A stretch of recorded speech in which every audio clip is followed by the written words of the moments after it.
exploration, firstly, of why go?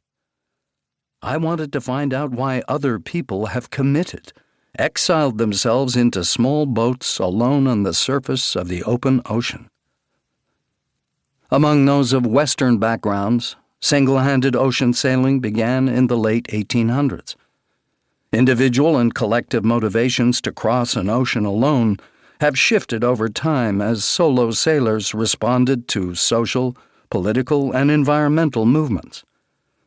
And telling the history of human reasoning for doing this sort of thing requires a parade of wonderfully compelling and surprisingly different characters, who inevitably raise universal questions for all of us ashore about the choice of an adventure of any kind, about legacy, individualism, and the choice of solitude.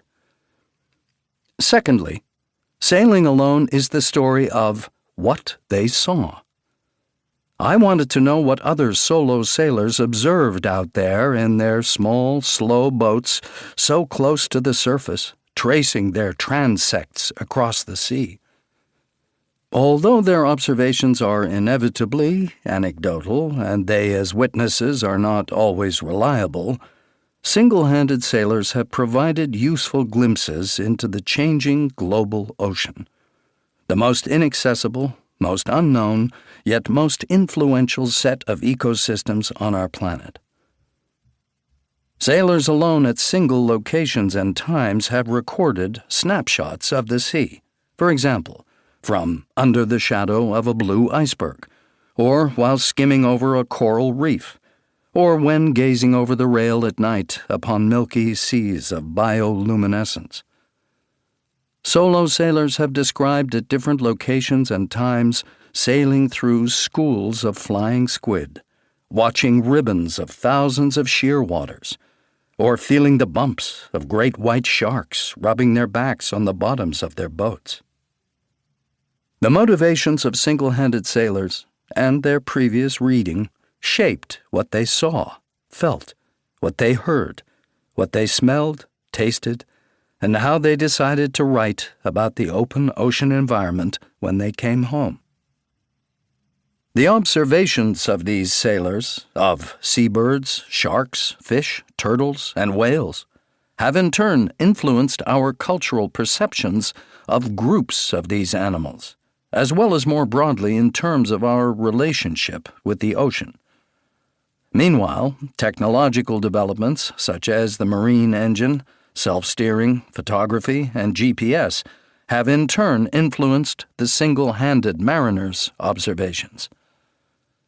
Solo sailors stand as channel markers for our larger marine conservation movements, although their shift to environmental activism happened later than you might expect.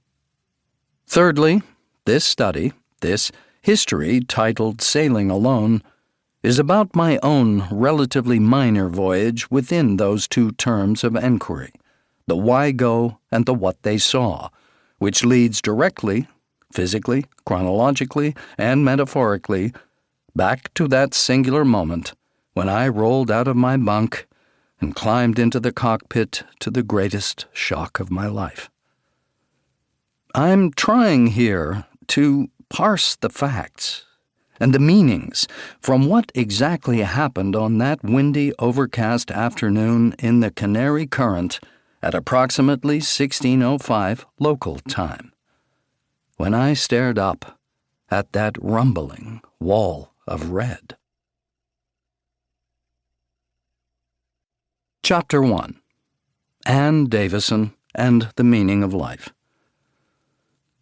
Anne Davison had been a pilot of small airplanes, lived on a small island on a lake, and then with her husband Frank bought an old boat to cruise the world.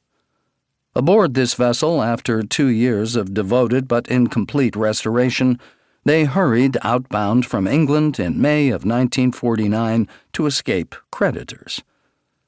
What followed was a nightmare of 2 weeks of sleepless days, engine trouble, relentlessly foul winds, and inexperienced navigation. They wrecked on the rocks of Portland Bill, an outcrop into a whirlpool of the English Channel. Abandoned